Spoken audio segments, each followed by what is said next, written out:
So welcome to our event. This is an event called Likhawat. Likhawat, as many of you might know, means likhne se, that's how it's come, creativity of writing. That's what we focus on. This event is organized by two non-profits. I represent a non-profit called Peerbagh. And Peerbagh is made of two words, peer and bagh. Peer means wise, coming from a peer, and bagh means garden. So literally it means the garden of the wise. And we are an independent 501c3. We are based in Austin, Texas. And our hope is, or our mission is, to diversify bookshelves and to create new storytellers. We work with kids as well as adults, but a lot with kids, to showcase or help them build their storytelling skills through workshops and events. And what we also do is spotlight work from artists and writers of the South Asian diaspora, because we want our kids to know that they can do it. We want them to know that they should have the creative confidence, just like authors that they meet here who are doing incredible work. And one of the reasons why we exist is that, especially in North America, about 70% books for children and young adults have lead characters that are either animals or white.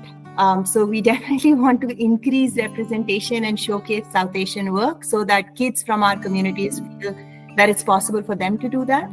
The second reason why we exist you'll see that we also work in India, is that we are very focused on micro communities where you may not hear a lot from these communities in terms of storytelling, and we want to encourage authentic voices. The micro communities we focus on as an organization is the Himalayan belt, Western Himalayas. So you will see a lot of our work tends to have Kashmiri elements simply because those are our roots, and that's what we try to bring from an authentic voice.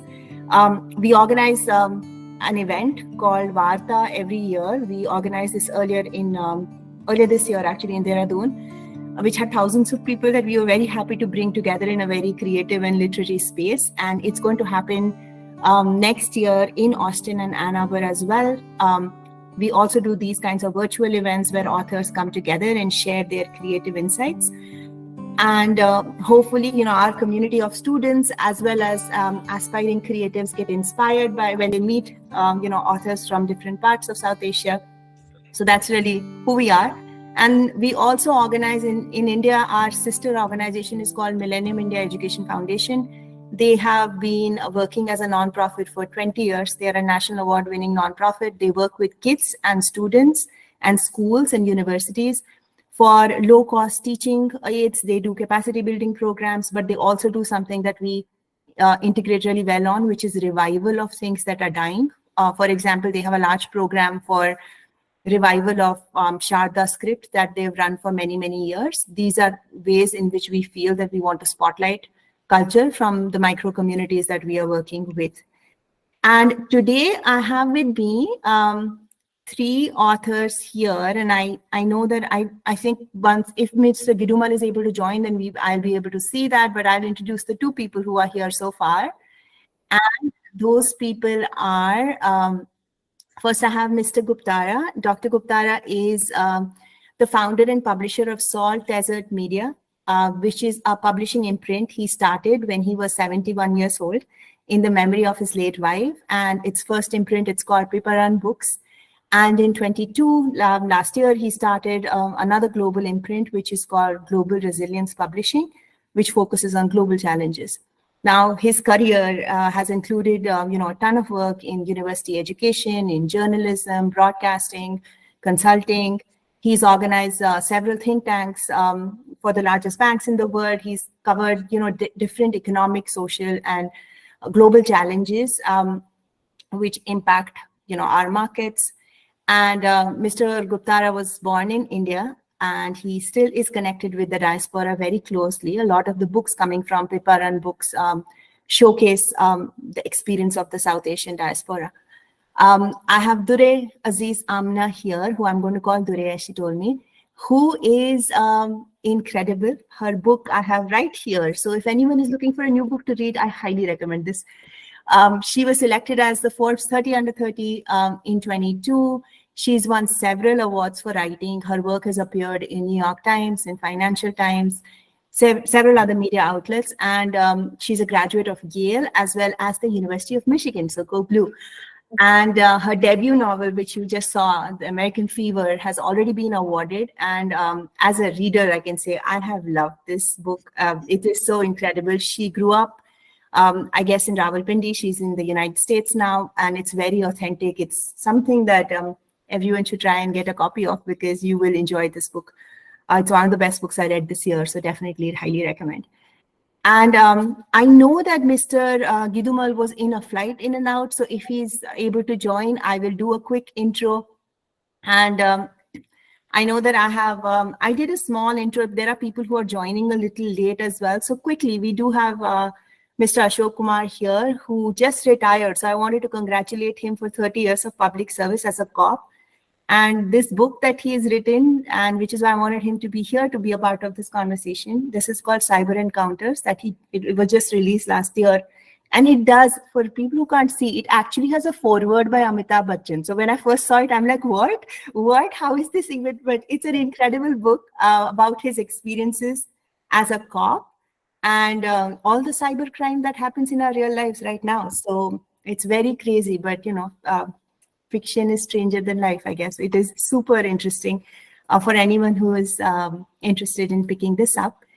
And as we start, I also have here with me Arush Chandel, who is our student reporter. We have a ton of student reporters who work with us, review books, and meet with authors. So Arush, I'm going to hand it over to you because he has a special question for one of our guests before we get into our actual discussion. So Arush, over to you. Hello and good evening, everyone present here.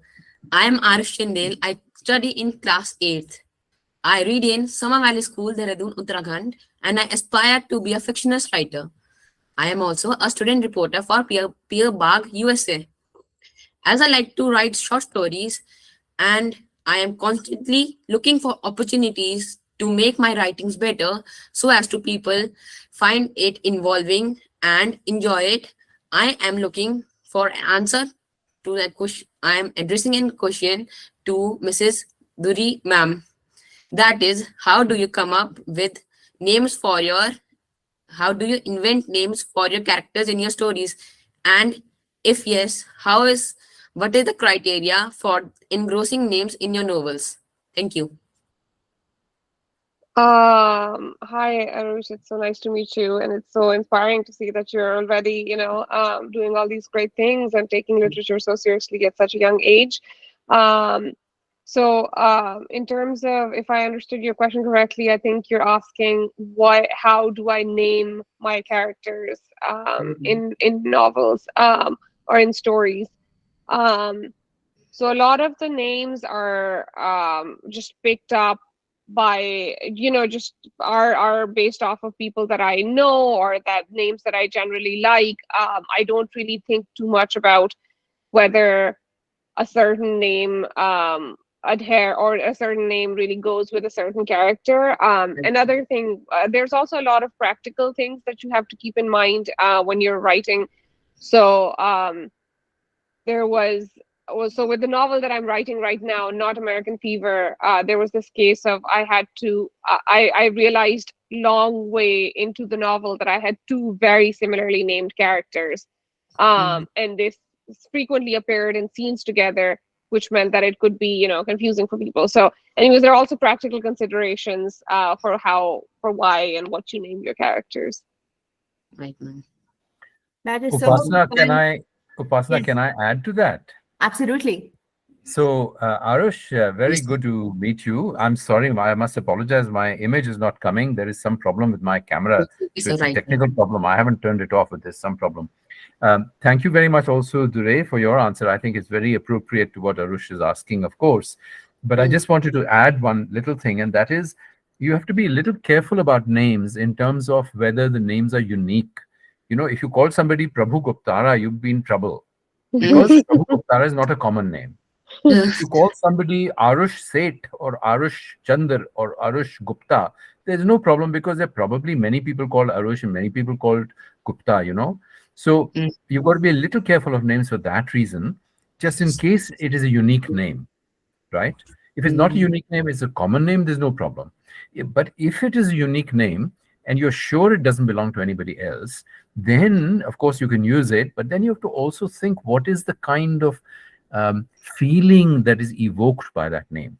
For example, Right. if you call somebody Seth, right, Mm. immediately evokes the image of somebody who's relatively rich and well-to-do, relatively maybe cultured, maybe Mm. relatively educated, somebody who's quite powerful, Right. So Right. you can't call somebody who's begging on the street Seth unless you mean to be ironic about it, unless you're kind of poking fun at the person, no? Mm. So you got to think of, so if you think of a character from Dickens called Uriah Heep, right? You're right. You have to also think that the word heap rhymes with the word creep. And this is Mm. a somewhat creepy kind of character. Or if And you have a us. name like Malaprop, Malaprop Mm. is a mal-appropriate name, badly appropriate name, because the person is always using words in a wrong way. So Mrs. Malaprop is always using words in a wrong way, and Malaprop is a very appropriate name for somebody like that. So you've got to Mm. think about the feelings that are evoked by the name and see if you feel the name is appropriate, either actually reflecting that person or ironically commenting on that person. Right. Like if I think of a basketball or football player, I can name him Jamie McGregor. You can, Like but then by definition, the person is either a Westerner or an Indian Christian, right? right. Right? So you got to think of that as well. What kind of other things does it evoke? And do you Mm. want to evoke that or not? Right. It's very interesting you guys are having this discussion because I Yeah. say this to children a lot. Like the first time I ever wrote anything was when I was like in my teens in school. And because of the representation or what literature I was reading, which is true for lots of people who grew up in urban South Asia, I guess. I was reading a lot of English books. And when I decided to write something, I had two characters and I named them Ben and Christina because I thought lead characters should only have these kinds of names. I had not internalized that they could also have our names, which Right. actually brings me to what I was going to share. I mean, South Asian diaspora is often taken as, I guess, a monolith because it is so, it's a small percentage here, at least in the West. Correct. And there are many stereotypes or notions people have, like, add the mango in the story or it doesn't become South Asian. So to you guys, and maybe Dur-e, I'm going to start with you. When you were writing, which is so rooted in South Asia and has like such strong elements, it sort of made me think, I wish I had this book when I first went abroad because I had these exact same feelings. So how do you sort of address this challenge of like wanting to get out of the stereotypes people already have? The moment you tell them this is a Pakistani character, they establish something in their minds. How were you consciously playing to that? And I know your character does because she comes with a lot of agency. So how are you approaching that? Yeah, no, that's a great question. And I actually, the previous conversation was also so fascinating. And I just want to sort of echo what you said, Upasna, which is, we have this idea that जब आप south Asia से बाहर निकलते हो या आप कहीं और जाते हो तो फिर आपके ये वाले बहुत से ये जो that's when you have to face these representation issues and whatnot. But that's actually as in your experience, but also in mine, not entirely true. Because I had the very same experience of a bookshelf throughout my childhood in Rawalpindi, Pakistan, which was full of obviously English writers or like writers writing in English, but not South Asian writers primarily. And so I don't remember if I ever wrote a short story with Western named characters, but I can totally imagine myself doing that.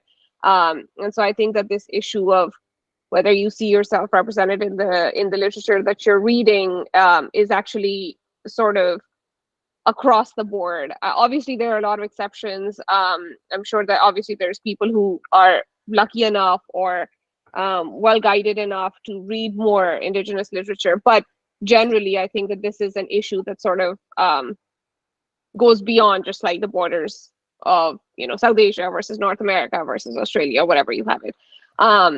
But so I guess this is sort of related to your other question. So in terms of stereotypes, I mean, I go back and forth because I think that when I started writing this book, that was in 2018, so 5 years from now. And I feel, as I'm sure anyone, you know, who's written multiple books feels, that I've already in some ways moved past some of the questions. It's like once you finished a book, the itch that you were trying to scratch has been scratched, and so so it almost becomes this. It becomes like funny to talk about that thing in some ways, but so yeah, I mean, I think that when I started writing this book, I was very cognizant of being a Pakistani in the US, of having these constant questions and representations, and you know, what it means to have a father, for instance, in the book who's a little, according to Western standards, conservative. Oh, am I playing into a certain stereotype of the Muslim father? Perhaps I am, but I think that over time, I've just realized that I mean, how sort of shallow a lot of these questions are, firstly, and secondly, I think that I've realized that my role as an artist, obviously there's the question of, you as an artist, you are facing the world, and you are like not answering to the world, but you are speaking to the world. You know, you're not only writing a diary, you're writing something that does go out into the world and is hopefully read by a lot of people. But also, I think that the questions of what trying to just make good art, separate from these sort of like almost tabloidy questions of, oh, what is a stereotype, and whether this fits into one, and will this lend to, like, I don't think that in the presence of, you know, I just don't think that my book, even if it does show a conservative Muslim father, is going to be what further sort of like, what is the word I'm looking for, that is going to further certain stereotypes, when there's media, there's all these terrible depictions that exist, whether they do or not. So I think my role as an artist is to provide more nuance, regardless of you know, how it sort of aligns with the headlines or not. Yeah, and I think the one thing that works in that regard, like, you know, if a person who was unrelated to the context of the story had written that story, I guess we would look at it differently, right? And I'm at least a big believer in, is it coming from a voice that I think is authentic, that is describing this experience? Because to me, sometimes I'll read books even from, like, you know, the wider South Asian diaspora, that they will end up writing a South Asian story that they have no connection with, and that's very common because publishers here may not see that, right? I mean, they might just they put all Indians or Pakistanis in one bucket, right? They don't necessarily see that, is this the story this person should be writing? It's changing now that publishers are asking this question. And I'm going to come to you, Mr. Guptara, because I want to get a perspective from a publisher's perspective as well here. But I know, DGP sir, are you there? I wanted to ask a question of you, because I think, I don't know if he's here, because I will come back to him, because he wrote about one of the most stereotypical, I guess, professions in the subcontinent, which is a cop. And I wanted to check on, like, you know, I know that he was consciously sort of challenging or humanizing that, I guess, cops in our countries. So I wanted to ask him how he was doing that consciously as a writer. But till then, I think I'm going to move over to Mr. Guptara. I mean, as a publisher, when you are thinking about, you know, an idea of a book that comes to you, and, you know, you want it to be available to, oh, sir, can you hear me? Yes. Yeah, Upasna, what was the question you were asking? Yeah. The question was, sir, how were you consciously thinking of breaking the stereotype of a cop? In your book, especially Khaki mein insaan, humanize kiya hai cops ko, so how were you thinking about doing it as you were writing consciously कि वो stereotype से लोग बाहर निकले? Actually, that is the purpose of the book. That is the purpose of the book, because usually police is not considered positively in India. We have the colonial legacy, and so police was used to crush the freedom struggle. Police was used to, you know, forcibly collect revenues. Therefore, it has a negative connotation in the minds of people. हर कोई बोलेगा कि डराएगा police के नाम से, माँ भी बोलेगी बच्चे सो जा नहीं तो पुलिस आ जाएगी. So this negativity continues till date, though not so much.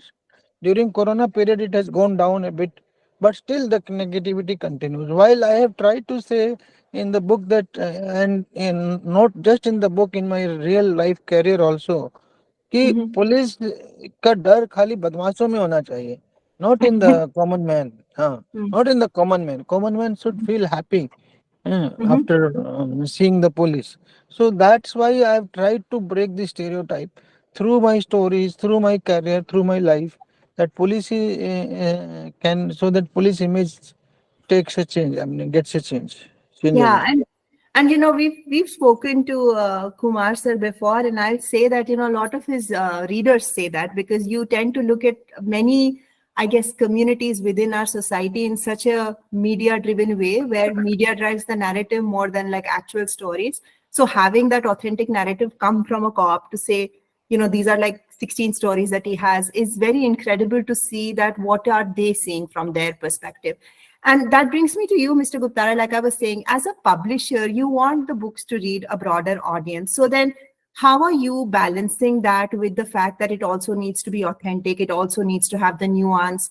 Because sometimes I'll see, like I have presented work to an agent, for example, and their response to me, and I don't know, Dur-e, if you've heard this as well, but I've definitely heard this, that who is this for? And I'm like, in that moment, I said, oh my goodness, I shared with you like this entire story that came from my heart. And I'm like, the response is, who is it for? Which is not a bad response. But the fact is that if it comes from a smaller community, sometimes they don't have the vision to take it forward to see that it does have appeal with a broader audience as well. Because if I've read Jane Austen growing up, why couldn't someone read like a Desi Jane Austen? Like, you know, at that time, no one questioned that. But right now, people do question.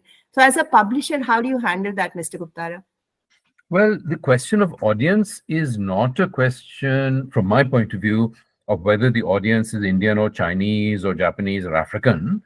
The question of audience is that of, for example, age.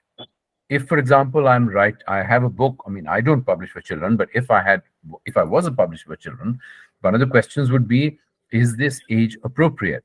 So if you're writing for a 7-year-old, that is different from writing for a 12-year-old. That is different from writing for a 14-year-old or a 16-year-old. So that is one factor. The other factor is, what is the kind of educational background or the professional background of the person concerned? So if I'm publishing a book that is a book of history, it can be aimed at a 7-year-old child. Why not? It can also be aimed at PhD candidate or PhD level people. So just because a book is on history doesn't tell me anything about the audience, right? So I'm thinking about those things. And of course, the way one thinks about fiction is quite different from the way one thinks about non-fiction. In non-fiction, one has to do factual checking and this and that. And the fact that those factual things have to be correct is different in the case of fiction.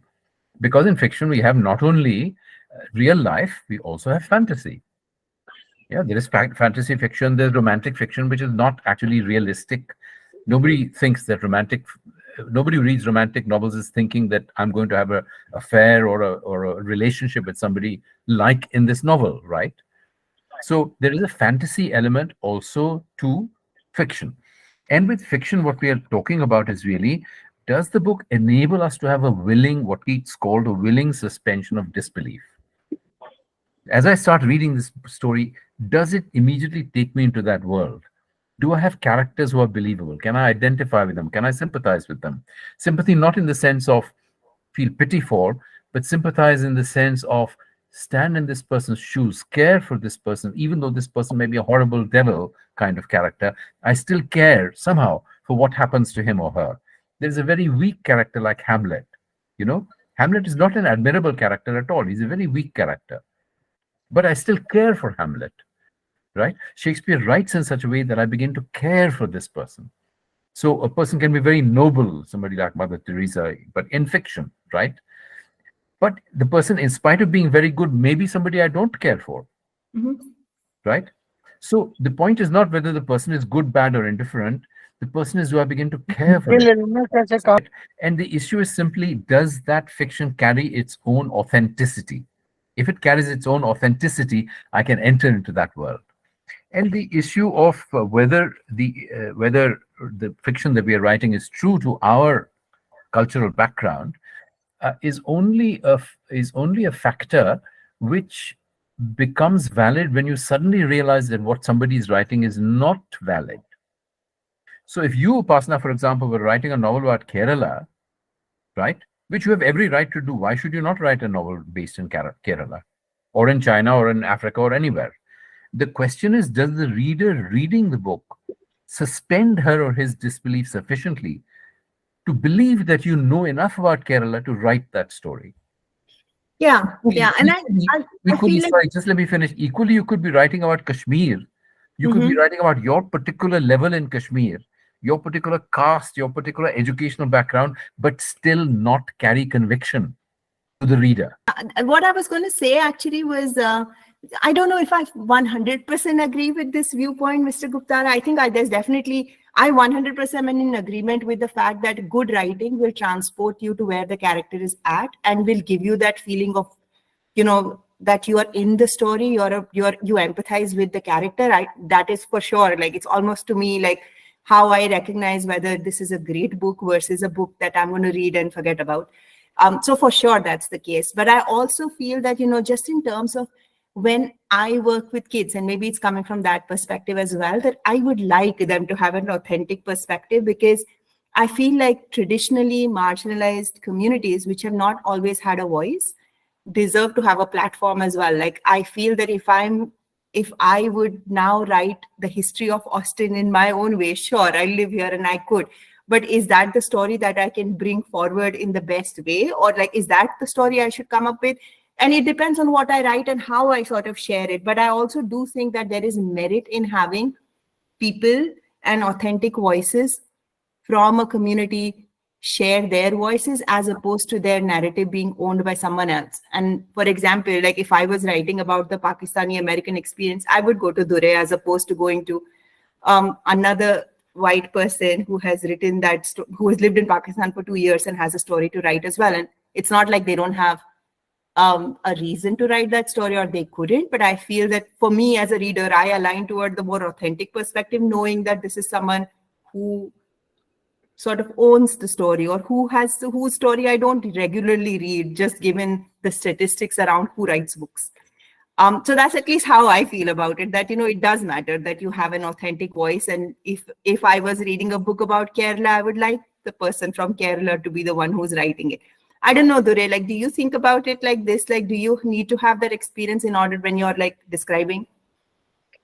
Yeah. So yeah, I mean, these are all, this is such a fascinating conversation. And I think that I see the value of what both of you are saying. I think that the one thing that I do, it's very hard to keep this in mind all the time, but it's that a lot of the times when there's a certain person who's asking for a permission or asking, to sort of write another perspective that they don't know, it's I don't know how much you can ignore that, the power imbalance that frequently does exist in those scenarios. So for instance, I personally think that I would be much more hesitant, as perhaps, a Pakistani woman, to even assume that I could ever write the perspective of like a white man who's lived all his life in London. It feels like perhaps I should give myself that permission. Perhaps I should, but I think that I would just think so long before I did something like that. And I think that the opposite is perhaps more true. And we've seen it across literature that there have been so much of speaking on behalf of other communities that you think are the subaltern, or that cannot speak, or that have to be represented by other people. And so it's, but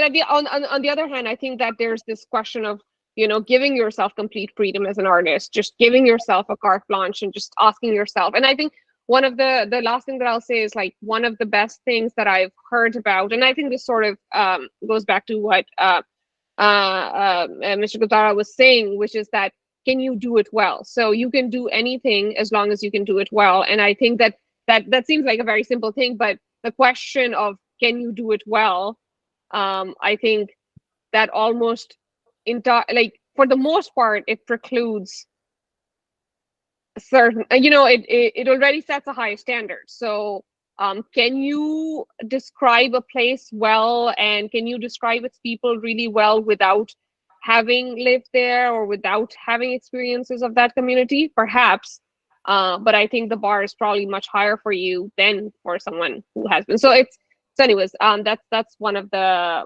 sort of like good summations that I've heard on this issue, which is that you can write from any perspective that you choose, as long as you can do it well.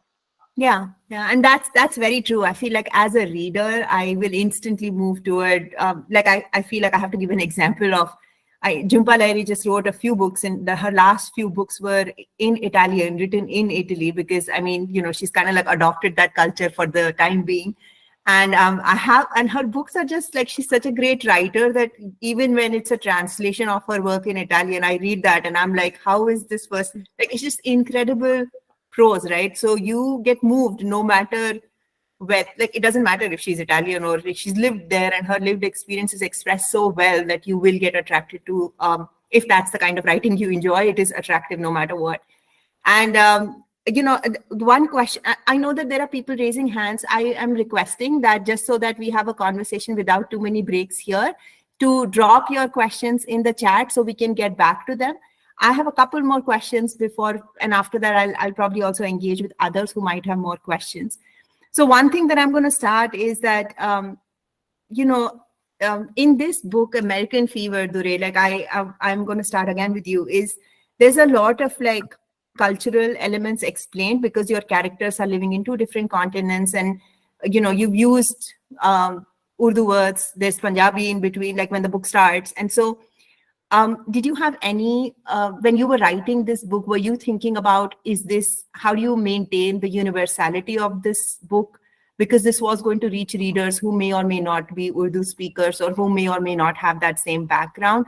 So how were you sort of keeping that in mind as you were drafting it? Yeah. So I think that, again, I'll go back to, Vasna, what you said in the beginning, which was this experience that you mentioned so beautifully of writing, or like trying to write fiction when you were still based in India, were born and raised in India, and you were immediately gravitating to names like Ben and Benny. And so I think that it is peculiar to people in South Asia who read and write in English, regardless of where, even if they have lived their entire lives there, which is that you are constantly in a state of translation within yourself as well. So a lot of, obviously, even if primarily for myself, I think 90% of my life right now is conducted in English, because I live in the US. And so, but there is still a constant, a lot of the times I am translating even within my head. And so I think that a lot of it just comes very naturally, which is, both fortunate and fortunate. It's fortunate because obviously it allows you to sort of very seamlessly sometimes move between languages. And to me, it never, I think that a lot of times when I use Urdu words, I almost, I think, unconsciously or subconsciously will use words that are either easy to translate or that can be learned from context, or at all. I think the other thing, though, which is also equally important, is that because I was born and raised in Pakistan, and I still read literature in Urdu. I still read a lot of poetry in Urdu, and what that does is that it gives me a constant frame. So a lot of one of the main, or pivotal scenes in the book are around Urdu poetry, and how it sort of gives the main character a lot of solace in a very difficult time that she passes through. And I think that gives me a certain rootedness, which perhaps is maybe it's harder to achieve if you don't have that experience. But so that even when I'm writing in English, I know that one part of my audience will still understand what I'm writing. and two, that I can sort of count on the universality of these things, even if, sometimes they transcend language. Yeah. And I guess, like, as a person who understands the language, this is it's just very exciting to read, because for me, I was like, I could get into the skin of the character because I could imagine that this is happening, just because luckily I know the language, and it was easy to understand and imagine that this is how the character would behave or think. So that's why I feel like for me that level of authenticity is required, because I feel like, then I connect more with the characters, and I don't judge them because I can understand what they're saying better. And Mr. Guptara, I'm going to go over to you because, like I was describing in the description or like in the introduction, Mr. Guptara started, has had a whole career, and then he decided to start this publication house. And I've read a few books from Pippa Rann, and many of them have South Asian experiences and have interesting stories. I was reading My Silk Road, which Mr. Viduman has written, very, very unique stories and from South Asian migrants. How are you as a publisher choosing these stories, Mr. Guptara? Like, what is your point of like, this is a great story that needs to be told? Like, what are some of the ideas that you're considering when you're like, I need to bring the story to life? Well, really, it has to do with two things. One is the uniqueness or differentness or persuasiveness of that story, so that when I start reading it, I'm immediately impressed by it. Just to give you an example, there's a novel, the first novel I published is a novel titled An Unfinished Search. It's by an Assamese lady. I've never heard of her before, even though she's a Sahitya Academy Prize winner. And the reason I hadn't heard of her is because we have so many Sahitya Academy Prize winners in all parts of India now, that just because somebody's Sahitya Academy Prize winner doesn't mean you've heard of them. So she sends me this book. I start reading it without really being aware of who she is. And within the first paragraph, I'm impressed, because just in the first paragraph, I can start seeing what she's talking about. And I think, wow, if the rest of the book is as good as this, I must publish this book. Mm-hmm. So the book, any book, carries its own conviction or doesn't. Mm-hmm. And if you get books that carry that kind of conviction, of course, as a publisher, you want to publish them. But, these books are few and far between, and many more books come into a kind of, shall we say, gray zone, where it isn't absolutely convincing that you should publish them, you must publish them. And then the question becomes, can I add value to this book sufficiently to justify the investment I'm going to make of money, time, effort, energy, and all the rest of it? Because with a gray book, with a gray zone book, if you invest enough energy and time and all that into it, you may just bring it up to a level where it is definitely worth somebody reading. Mm-hmm. But equally, you may not be able to do it. You may not have the time at that particular moment to invest in it. Or you may just write to the person and say, look, this is a good book, but really not, from my point of view, publishable right now. It needs work in the following areas. Please go away and do work on those following areas and resubmit it. Someone who dabbles in writing a lot.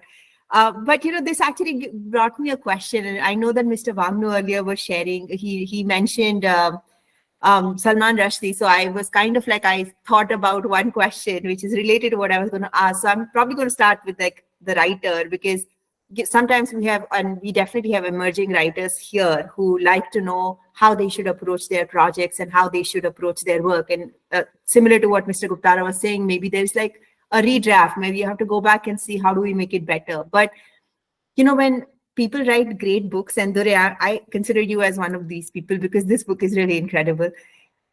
Sometimes they get into that, I guess, zone of this is what the person writes. For example, every time we talk about immigrant experiences, people will talk about Jhumpa Lahiri because she spent so much time writing it, even though she's completely reinvented her new writing and she's like doing so much different work, but people will remember that part.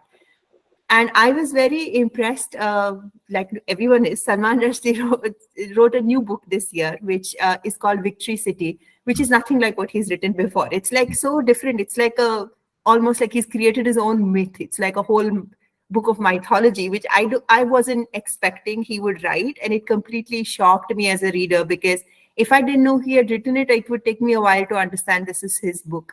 So as you're looking at your future projects, do you consciously want to get away from what you first wrote, or will your writing be an extension of what you've kind of begun?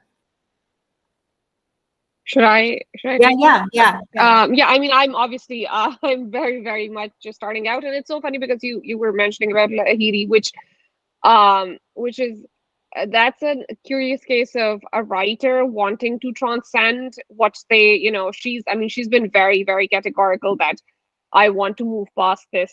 She like, obviously she doesn't even write in English, but she also doesn't want to write in Bengali. She's chosen this 1/3 language that she, because she's very explicitly said that it is because she's trying to escape. And a lot of people find that jarring, or almost, I've seen people get almost offended at that, that how dare you not write about this thing that we we think you are very, very good at writing about, which I think, it's very, obviously it's very myopic. Even though I love a lot of her earlier work more than her more recent work, but I think that it's just, it's just sort of ridiculous to expect a writer to never change or to write what you think they should write. But in terms of my own writing, obviously I've only written one book. I did very much find that that the thing that I said about the itch that needs to be scratched, and then once it's scratched, it truly, a lot of the questions that the first book was trying to ask do not bother me anymore. And I think that's almost sometimes in reaction. Perhaps those questions will come back to me at another time, but given that I just wrote this book and then publicized it and talked about it, I wanted to do something very different with the very next one, almost in reaction. And I think one of the reactions was that this thing that you were talking about, how there's a lot of Urdu and a lot of what I wanted to do with the next book was, even though it is actually fully set in Pakistan, unlike this one, which very soon into the beginning it leaves from Pakistan to the US, and that's where almost basically I think 70% of the book is based. But the second novel that I'm working on is fully set in Pakistan, but I gave myself this challenge that I was not going to use a single Urdu or Punjabi word in there. Oh, wow. I feel, I think, on a couple of accounts where I truly could not find, like I searched, but I just could not find something that was an exact replica of that. But I just wanted to approach this question of, is it really an authentic language, or is it really an authentic book if you added in enough words of another language to sort of like, put the tappa of authenticity? Like I wanted to ask that question on a different level for the second book. So in short, I hope that I can give myself a different challenge with every book that I write. Yeah, that's so interesting. I'm curious to see how that comes across. So many people in the subcontinent speak English as their primary language, so it's not difficult to imagine. But I'm curious to see how that comes along. And then move over to Mr. Guptara. I know that a publication house has tons and tons of projects going on all the time. There's a couple of things I want to share. First of all, what are the kinds of stories that you're engaging with right now that authors should be, or creatives should be aware of, that they need to reach Mr. Guptara if they have this great story? Are there some areas that you're especially focused on? Well, for fiction, I'm not focused on any particular areas. Unfinished Search, I've already mentioned. That is a story based on the border of India and Bangladesh, what is now India and Bangladesh. And it traces the story of 3 generations. The first generation is born in undivided India. The second generation is born in what became East Pakistan. And the third generation is born in what is now Bangladesh. So 3 generations of the same family are born in 3 different countries. And they're all 3 of them, all 3 generations, are faced with the question, what is our identity? Because they are born without knowing who their parents are. The first person is born without knowing who his parents are, and is always looking for his identity. Am I Hindu? Am I Muslim? Am I from this part of the world? Am I from another part of the world? Is Bengali really my language, or is another language mine? And so this quest for identity carries on through 3 generations, through 3 different countries, and ends with the last generation dying on the border of India and Bangladesh. not knowing the answer to that question. So it's a tragic story, but a very powerful one. And so I published it because it's a very powerful story.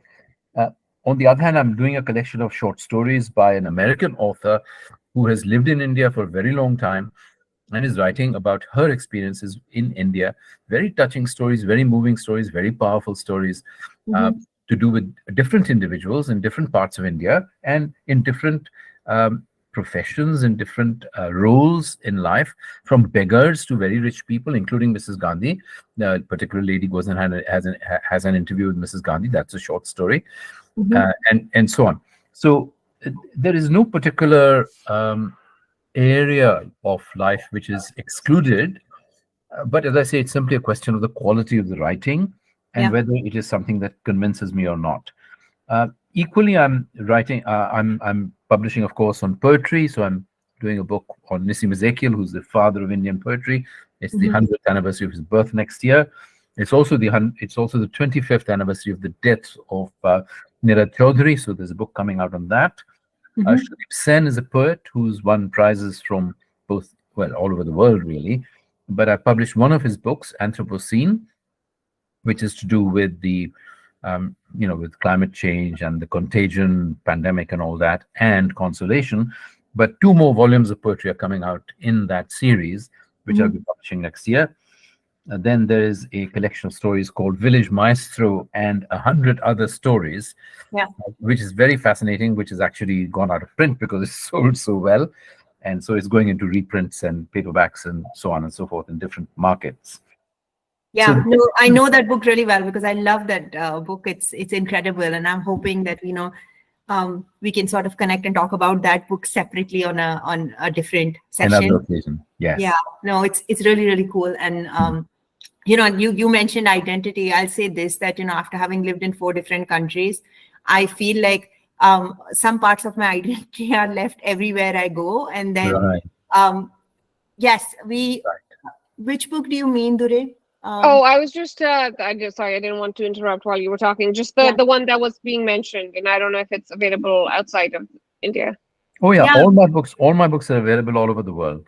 Yeah, I will share this with everyone who attended today, that I'll share with you the books that were just mentioned, because some of these that Mr. Guptara mentioned, I definitely know of. So I'll send you guys like recommendations. This actually reminded me that another, I think she's from Karachi originally. Farah Ali, you might know, Dur-e, she wrote this town, which is climate change, but written from a perspective of people who live in the outskirts of the city and are socially, economically, obviously not in the same strata as city dwellers. Very, very powerful book about bringing climate change and socio-economic status together. Which I remember reading. I just reminded of it as you were talking. Anyway, I will share this book because I know this group of people is interested in books and reading. But I'm going to do a little pause because I know that Arush had a question also for Mr. Guptara. So I'm going to Arush, what is the question for Mr. Guptara you had? So I know, and we all know that Mr. Guptara has a very time-consuming and demanding business. So in addition, he's a very aged man in my eyes. He seems ancient. So I want to ask, at what stage at his life has he done most of his writing? And in his daily routine, what is the time of the day when he takes out the most productive time for his writing? Arush, every writer has their own pattern. And one of the secrets of being a successful writer is to identify what time of day suits you best. So I know somebody who gets up every day at about 5 o'clock, goes through all the usual stuff which you have to do in the morning to get ready. And then he writes from 6 o'clock to 12 o'clock. No breakfast or anything like that, right? Every day, 7 days a week, he writes from 6 to 12. At 12 o'clock on the dot, he stops. Well, maybe not on the dot, but around 12 o'clock he stops. Then he has his breakfast, which is also his lunch. And then the rest of the day he's free to do what he wants: sleep, talk, chat, go to meetings, read, whatever else he wants to. But he writes for 6 hours every day, 7 days a week. Somebody else I know personally, these are people I know personally. He writes a book in 6 weeks flat because he's a very busy man. He has no time really normally to write. He takes, every 2 years, he takes 6 weeks off in which he devotes himself wholly to writing. And he writes basically day and night, writing, revising, whatever he needs to do to finish off his book. My Silk Road, the book that was being mentioned a little while ago by Ram Girumal, that was a book that was written in bits and pieces, starts and stops, because it started at a particular moment, and then he needed help to get the book done because, you know, he's a very busy man, and he asked somebody to help him with his writing, sent all the material off to that person. That person organized the material to a certain extent, sent it back to him, and he looked at it and he thought, this is okay, that is not okay, this I need to change, modify, etc.